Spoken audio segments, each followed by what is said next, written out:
Do you ever want to dive deeper into the Bible, but you just don't know where to begin or struggle to even feel like you have the time? When you read the Bible, do you get frustrated because you know there's so much more in there, you just have no clue how to get it out? Or maybe you want to know the Bible better and you're looking for any resource to help. Well, then this is the podcast for you. Welcome to the Context and Color of the Bible podcast. We are two sisters. I'm Erica. I'm Veronica. We love to study the Bible and we love to help others understand it better. When it comes to our own study of Scripture, we have found that in bringing back the context of Scripture, it adds to our understanding. It actually adds color to the black and white pages of the text. You know, Veronica, you could actually waiting to go. Is she gonna start talking? Sorry. Well, because my brain was somewhere else. Clearly. It's episode 144. Yep. And I drove my kids the other day to and from a coffee shop, and I just went completely random streets on the way home and threw my kids totally off. I'm sure your oldest was. Yeah. Why are we going this way? I'm like, because I just want to see what's over here. But it's been a while since I've played with the intro. Yeah, it has been. Yeah. The most you normally do is just throw me off of who's saying our name first. I know. Yes. But I'm being good these days. You are. But this is Genesis. Yep. We're starting with chapter 41 today. Correct. Do you know what one we're ending on? Well, 43, but you left that blank at first, so I didn't did. know what you were thinking. I did. Well, I wasn't sure I wanted to put 43 in there. Oh. Because the trick is, as we're getting into Joseph's story, it's almost like ending with to be continued.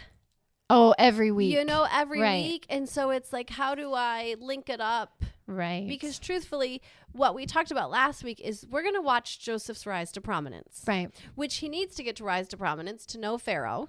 Right. But what we also need is Joseph's family To get to Egypt. Right. And then there's just this family drama. Which who doesn't love a good family Right? drama? That's been going on, because if you go back to when Joseph was 17, Right. 20 plus years ago, Right. he wasn't getting along well with his brothers. He didn't play nice with others. No, he didn't. He probably caused some of his own heartache and issues. Yeah. But truthfully, his dad didn't help. No. Can't give a fancy coat. Can't tell your brother, hey, go be the tattletale and the spy, Yeah. without causing some animosity. Yeah. Yeah. Everybody seems to have at least a little share. Oh, sure. It's In the definitely a blame. 50-50. Right. Like the brothers were completely wrong Right? to throw him into a pit and sell him into slavery. Right. Not the way to handle a family squabble. But Now, you might threaten it. Right. Just don't do it. right. But Joseph didn't help. No, he didn't. And so what we need to do is we've left at end of 37. Jacob finds out his son is dead, Right. according to his brothers Right. or his sons. And so it's now, as we come to chapter 41, it's been 22 years since they've parted. That's a long time. It is a long time. I mean, think about it. If you left home at 17 and didn't come back till you were like 37, 39, how much you have changed Right. in your looks, how much you've changed just in who you are, your confidence, Right. your personality, how you handle problems. Right. So Joseph's had a lot of time to grow and develop. Right. And part of what we're doing is we're looking at Joseph almost under a microscope Right. as he interacts. We've seen him take the high road. Mm-hmm. You know, with Potiphar's wife, he chose not to fulfill her requests. Right. We're watching him rise to prominence in the prison. Right. We watched him rise to prominence in Potiphar's house, which probably caused part of the issues. Right. And so now we've got to set up, what does he do if he's in power and his brothers come to town? Bum, bum, bum. What would you do if you were in a position of anonymity? They don't know who you are, but you're I would be so tempted to play God. people you despise, people you have heartache and wounds and issues with. Right. I would be tempted to play God. I know. I get it. I To would. repay To repay. Mm-hmm. what they did. Yeah. And so we're going to watch that play out. So part of my issue, which is getting back to why I didn't write 43 in our notebook, is because I wasn't sure where I wanted to divide the story up. Okay, that makes sense. So, but we're not there yet. No, We're actually, as we're opening up chapter 41, we're back to dreams. Joseph's been in prison still. right. It's been 2 years since he interpreted correctly the cupbearers and the bakers. The baker, poor man. Yes. Erica feels bad for him. I do. Erica wishes Joseph had a little more compassion. Right, a little tact on that one. In 3 days, something's going to happen. Something bad. Something bad. But so it's been 2 years. Joseph's sitting here. And like we said, we're connecting all these dots with dreams. Joseph's troubles started with dreams. We said last week, Joseph's rise to power is going to come because of dreams. Right. But this time, it's Pharaoh who has dreams. And he has not just one, because one you can credit with Sausage, wine. I ate something. Gas. Exactly. When it comes in twos, that speaks to the seriousness of the dream. It's like it's reminding you, oh, they are of divine origin. Right. And you need to understand this. Right. Now, truthfully, up to this point, Joseph's dreams were clearly obvious who he was talking about. Right. When there's 11 things bowing down, when there's 11 stars. Right. With the baker and the cupbearer. Their dreams clearly were related to their profession and who they were. Right. Pharaoh's dreams are about the Nile River and cows. Which don't seem to completely fit. Don't fit. Pharaoh can't make out the connection, and obviously, and Pharaoh clearly would go to his dream interpreters. Did, yeah, and they couldn't figure it out either. And they couldn't figure it out either. But because what we need is that sets up then the cupbearer in verse 9 through 13 goes, oh, I remember. Right. There's this guy in prison, which I always questioned. How do you forget? Right. You got out of prison.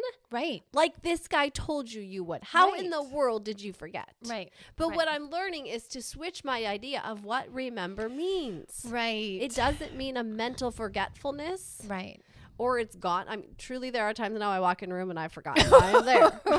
That would be old age. And I have to say to my kids, what was I doing? What were we just talking about? But with this case, it's because when somebody remembers, right, it's a call to action. And like we ended last week, we talked about who was it? The cupbearer? The cupbearer's probably not going to be going, hey, there's an innocent guy in prison. Can we get him out? I know. I met him and he said he was innocent. That's so true. You know? They're all innocent in prison. Right. That's a good point. So it's not that he forgot, but he's not stupid.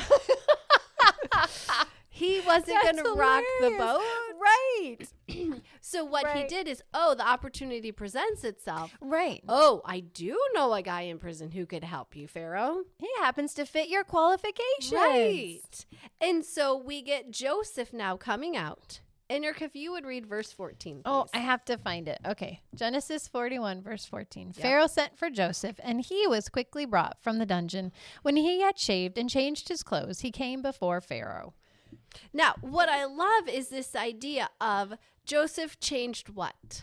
His clothes. Which we've been connecting dots. We've connected the dots of the dream. We've been connecting dots with clothes. Clothes actually goes back to Jacob and Esau. When Jacob put on Esau's clothes. And we've connected all those dots with clothes being used. Even in Joseph's life, Potiphar's wife used clothes as part of her deception. Now we're seeing Joseph remove those clothes and put on new clothes. Right. So you have, which he probably is grungy, nasty from being in prison for 2 years. Yeah, he probably took a shower or a bath or something. But again, we've got to see how Joseph's clothes, it's setting him up for a new identity. Right. Because I'm also going to jump ahead. Sorry. Verse 45, Pharaoh is going to change Joseph's name. Right. And again, go back to the idea of a name is more than just a label. Right. It's your character. It's your reputation. So in Joseph changing his clothes to go before Pharaoh, to go before Pharaoh, and then to have Pharaoh change his name, Joseph's getting a complete new identity. He will look, act, and sound Egyptian. So not only when he meets his brothers, has it been 22 Right. years, but he also Right. has just A new identity. a new identity. Yeah. How good his point. haircut's going to be Egyptian. The Right. makeup he wears Right. is going to be Egyptian. His clothes, his language, His name. his name, everything Yeah. about Joseph. So in a way, we have Joseph entering now a new season in life. Right. Just like Jacob turned into Israel, we enter a new season of life. Right. Joseph's doing the same thing. Right. This is the Joseph's culmination of rise to power. Right. You know, now he's hit the peak and he's just going to stay at the peak Right. Right. until we get to Exodus when they don't remember or Pharaoh know doesn't Joseph. know Joseph. So Joseph gets to hear the dreams. And again, Joseph's credits God in all of this. Right. We ended last week talking about how Joseph keeps crediting God, telling Right. God, Right. telling everyone, here's who God is, here's what he's done. And he does it again to Pharaoh. Right. And then Pharaoh's like, oh, you're so wise. What do I do? Well, I think in a way Joseph has learned some humility Right. since those Right. dreams and his brothers Right. at 17, because he doesn't come and tell Pharaoh, you need to go do. Right. Instead, the way he words it, let Pharaoh do this. Let Pharaoh do that. There's just a little bit of a, oh, Pharaoh, I'm going to let it look like you're leading. Right. I'm right. going to act like. Well, if I was in your shoes, Pharaoh, I might do it this way. So I think you have seen Joseph grow and Right. change. Right. Mature. Yes, mature. And verse 38 is actually the first time in scripture someone is said to have the Spirit of God. And when we set up Joseph a couple podcasts ago, we compared Joseph and Daniel. We said there's some comparisons there. Right. Daniel is also credited in Daniel chapter 5, verse 14 of having the Spirit of God. Right. So again, not saying they're exactly the same. Right. But They don't do things the same. there are some similarities But there's between their similarities. stories. Yeah. Yes. So Joseph is 30 years old now. He left his family at 17. If you jump to verses 46 through 53, we quickly go through the 7 years of plenty. And Joseph gets married. He has 2 kids. Life is going well. Right. Joseph is like second in command. Right. He's taking care of everything. Again, God fulfilling the covenant through Joseph. You have to wonder what Potiphar thought. Oh, darn. In the midst of all that, like, would I be going, oh, don't remember me? Or maybe he stayed connected. Who knows? But Right. it's Or not Potiphar's important. wife. Right.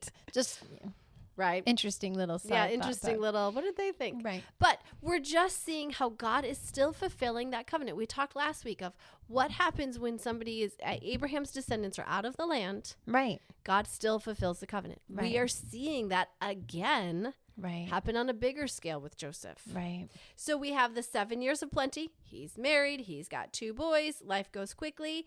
And then verse 54, famine hits. Bum, bum, bum. And it's so bad. It says it 3 different times. The famine is all in the land.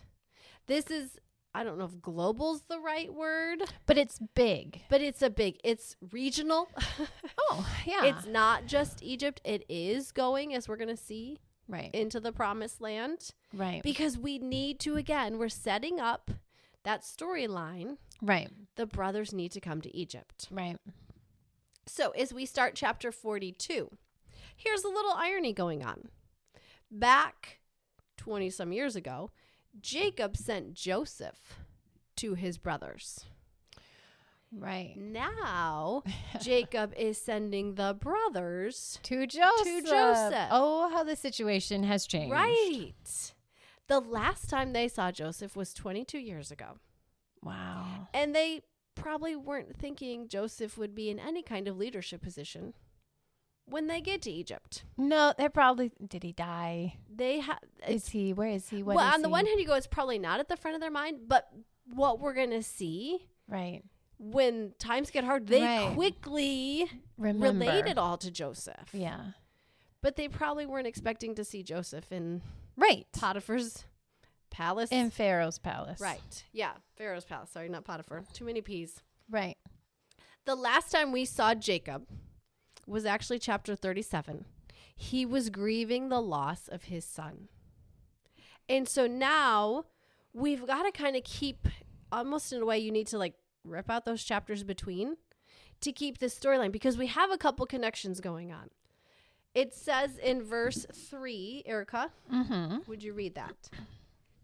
Then 10 of Joseph's brothers went down to buy grain from Egypt. Okay, so first of all, how are these boys referred to? Joseph's brothers. Okay, because we need to keep, again, we talked about last week, we need to keep in mind the connections by saying Joseph's brothers. Right. We're keeping, they have a bit of a tumultuous relationship.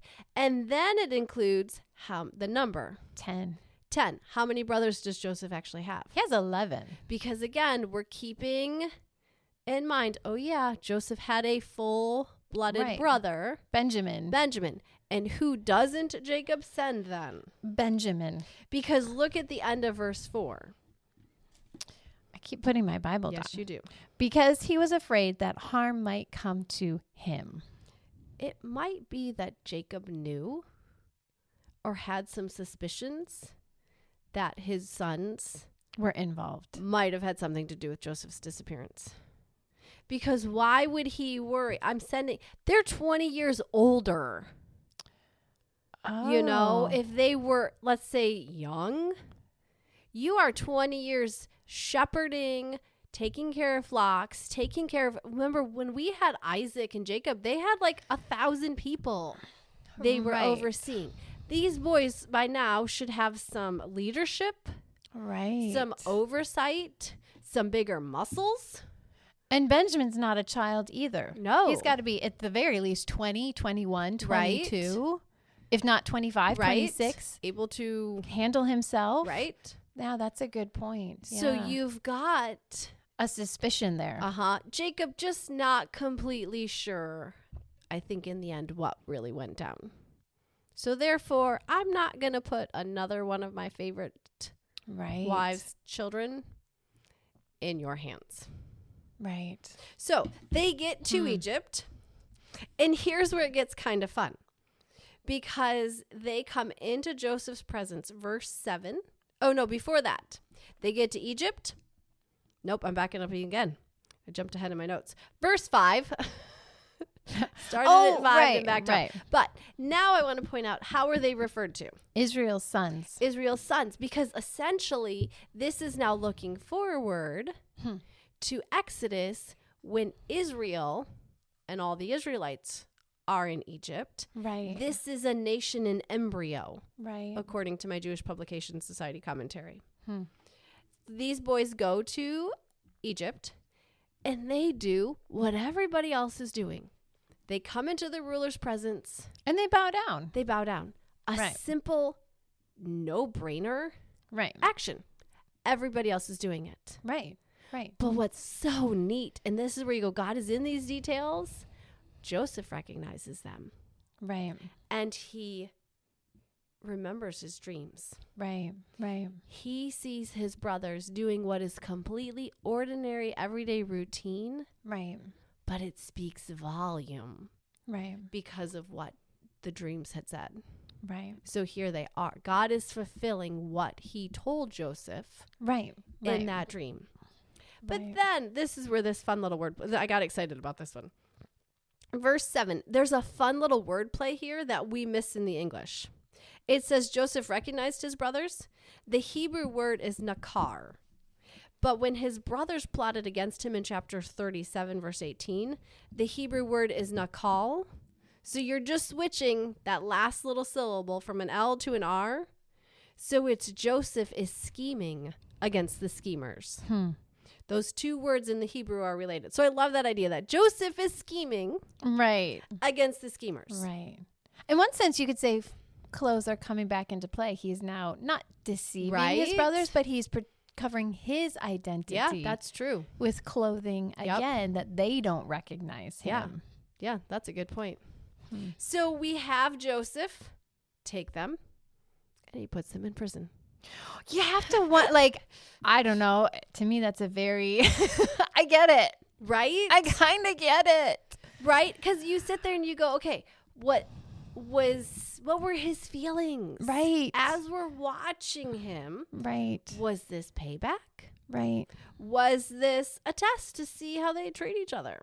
Right. You know, would they turn on each other? Would they band together and be unified? Did it buy him more time? To figure out what to do. You know, I mean, was he just in such shock of, my brothers are here. I need information. I can't let them leave. Right. Because it's a week long from where they live at home with Jacob to Egypt. The JPS commentary says it's a week long trip. So if you have everyone at home waiting for food, you're not going to dwaddle in Egypt seeing the sights. We're taking a little vacation. Right. You know there are children and wives. They're going to come and go quickly. And grandchildren probably at home waiting for this food. Right. So you just have Joseph keeping them in prison. Right. And we're not sure why, but it could be all of those. Right. It really True. could be. Yeah. Joseph might not be the most, always have the best intentions. Right. As they're in prison, we get some information. And Joseph gets information. Right. They start talking about, in verse 21, those brothers start talking about why this is happening. They've been carrying this weight of throwing Joseph in the well for 22 years. Right. It obviously bothered them. Right. That they would go right back to, this is because. Right. And so Joseph gets the chance to hear their shame, their regret, hear their conversation because they're speaking in a language they think he doesn't understand. It's a scene, just verses 22 through 24. It's a scene filled with emotion. They've had 20 years of living with this. Right. But it's also 20 years of God remembering and not forgetting that God was in control through the good times and the bad times. He has a plan and he's been using it. Right. Then they bind up and he takes Simeon. Which is a fascinating. Right, because nobody knows why. I think to me it makes sense that Reuben says, didn't I tell you not to do this? And I think that's why. Because I think otherwise Reuben would have been his first choice. Right. As the eldest, the firstborn, the leader. And he went, Reuben, you didn't. But Simeon, next in line, you must have been the one. Right. Pushing you were the this. ringleader. Yeah.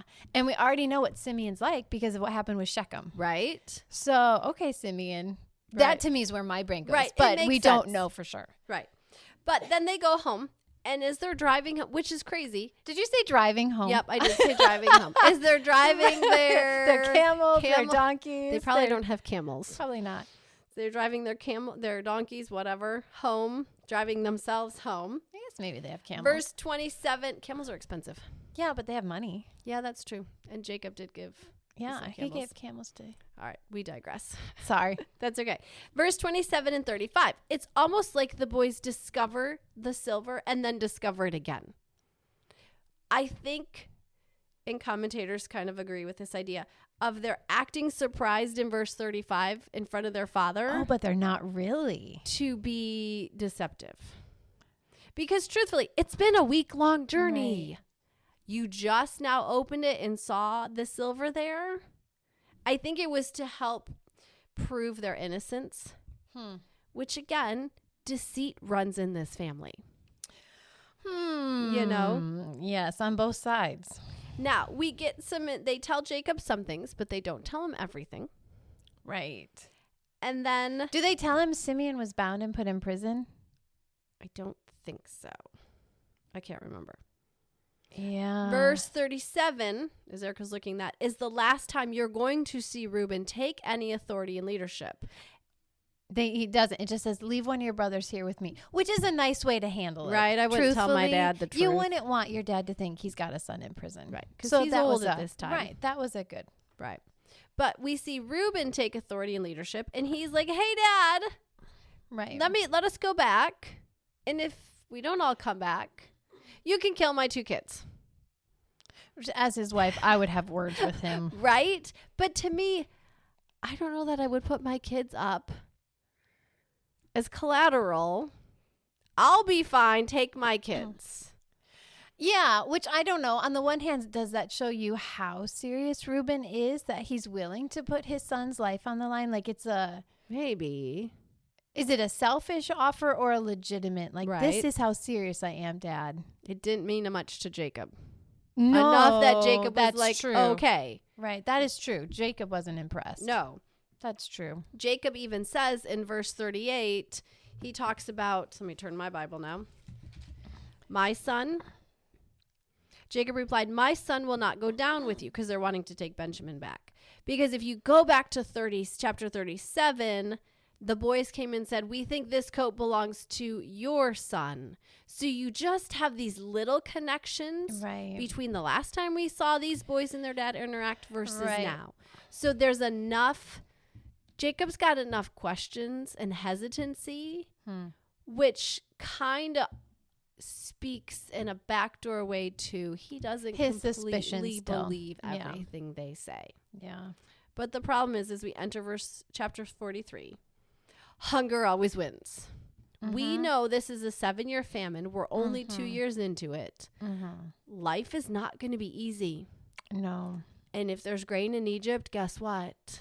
Right. Eventually, they're going to have to go back. And you even get that as Jacob says, go back and get it. And Judah's like, the man was serious. Right. Dad, we're not lying. Yes. If you we can't send Benjamin, we can go get more food. We could have gone there and back again twice. Right. So you kind of get Judah having a little attitude, stepping up in a way of Reuben tried and it didn't go anywhere. Right. I'm not sure why it skipped Simeon and Levi. Simeon's gone. Oh, yeah. He's in prison. Good point. But this is also where I think we begin to see Judah step up. And now we go, oh, we've got that Joseph-Judah connection again. Which one's going to carry the seed? Yep. Which makes me think Jacob's still holding on to what Simeon and Levi did when they wiped out. Maybe Levi's not the best person to put in a leadership position. Dad doesn't like me still. Right? But you see Judah stepping up. And now what he offers is not just his son. Right. Verse 9, I personally guarantee his safety. You may hold me responsible if I don't bring him back to you. Which in a way, step up and let me take responsibility. Right. So you see Jacob going, okay, I'm going to go with Judah. Judah seems to be taking that responsibility. Right. Jacob lets them go. We all know the story. They head back. Now, here's where it gets fascinating. There's not many details given, but in verse 18, we see how the brothers feel. They're scared. They recognize they're being treated differently from everyone else. Right. And in verse 23, we see the steward refer to the God of Jacob, which again, if we keep pointing out, God is never actively center stage in this story. Right. But he's all over it. Right. Everyone is continually crediting God and seeing God's handiwork in this whole situation. So if you get nothing else out of the story of Genesis. Joseph, you mean? Or even Genesis. Oh, Genesis. Either one. Right. God is involved. Whether you see it, whether you feel it, whether you feel like you're hearing God's voice personally, it doesn't mean God's not there. Right. It just means he's taking a backstage and controlling the situation in a different way. Right. Now, verse 29. It's been 22 years since Joseph saw Benjamin. I mean, how much change? Yeah, if you think we'll say Benjamin was 5. Right. And now he's 27. What a difference. Yeah. To see your full-blooded brother who you thought you might never see again. Right. And to see him and see, which you'd also be going, how are they treating you? Right. I know how they treated me. Right. What are they doing to you? Right. Which I think is kind of why Joseph starts to do some things. Right. They sit down. He actually has a meal for his brothers, brings Simeon out, and then proceeds to give Benjamin extra. 5 times. No, not just a little. Do you remember we had a babysitter once? Oh, she liked Jenna the best. Yes. I do. That's so funny. I forgot Still about bothers that. me. She gave Jenna like the bigger portion of everything. It was like potato chips. Yeah, and we were all little. This was back in Detroit. This was in Livonia. Yeah, that's right. She had blonde hair. Yep, it bugged me. Apparently, we have issues. Yes. 'Cause we both remember. I do. So I just think of what would that be like to the brothers sitting there watching potentially Dad's new favorite. Probably Dad's new getting favorite. spoiled again. Not just Dad. I'd love to know if Joseph really had a plan. Right. What he was thinking. Was he testing? Okay, let's see what they do. Are they going to turn on him? Are they going to protect him? Is this going to cause animosity, jealousy, envy all over again? Because I do think in a way, like we've been watching Joseph's character. Mm-hmm. If you want to know someone's character, watch their actions. Who cares what the brothers tell him? So fine. What if he does reveal himself and they're like, oh, we've been great to Benjamin. Let's tell you all the good things. Right. But instead, if I watch your actions, Right. when you don't know I'm watching, Right. what are you going to do? Right. To me, all through this story, you see actions playing the bigger part than just the words. Right. Who are you? Right. Right. Who's Joseph? When Potiphar's wife says, hey, here's my request. Nobody had to know, but Joseph knew God knew. Right. Who's Joseph in the prison? Right. You know, who's Joseph now? This is 9 years into being Pharaoh's right-hand man. Oh, yeah, that's You true. know? It could go onto his head. Well, yeah. Who has he Right. become? We know Right. how he started. Right. Who is he? And now he's going, I haven't seen my brothers for 22 years. Have they learned? Mm-hmm. Are they the same? Are they different? Are they older? Are they wiser? Having kids, having bigger families. Right. How has that affected them? Right. And so that's where we're going to leave it today. Cliffhanger to Yes, be 'cause continued. the last time we saw these brothers eating together Yeah. was when Joseph was in the well. And he was begging for his life. And now you just go, if only that Joseph in the well could have seen where he'd end up. What would he have said? What would he tell himself? What would he tell himself? Yeah. That famous question, what would you tell yourself Right. if you could go back? Right. But what we can learn from it is through this all, God is the same. Mm-hmm. So whether you're in the well Right. or you're eating at the banquet right now, Right. God is the same. God is working out a plan. And we Right. can see, I love the idea that God's not actively present, but we keep bumping into God's name Right. throughout this whole story. Right. He's there. Because I Yeah. need to know God's in control. Right. Right. So that's the podcast for today. It's interesting that Joseph Stewart, just to jump in, Right? at the very end also mentions God. Right. To me, I wonder like if Joseph's rubbing off on him. Well, it goes back to Abraham and his servant who went to get Isaac's life. Eliezer. Right. The God of my master Abraham. Right. Is it, because what we asked at that podcast of how do people view God because of my faith? Right. So right. how did how did Joseph's servant right. view God because of Joseph? Right. Because it would be very easy for Joseph to be the victim and Right. all these horrible things happened to me. Right. Right. Yeah. As we Interesting. sign off today, clearly you and I have some Right. childhood trauma. Babysitters who favor Jenna. Oh my word! If So you know funny. a good counselor, apparently we need counseling. 'Cause- I'll just go give you some potato chips. right. I'll give you all the big ones. Thanks. Yes. You're sweet. So thanks for joining us. As always, you can find us on social media, and we would love for you to rate, review, and subscribe to this podcast, because as you do that, it pushes us up in those wonderful algorithms Right. so that others can find this podcast, and together we can bring the kingdom wherever we go. Yep. Have a good day. Bye-bye.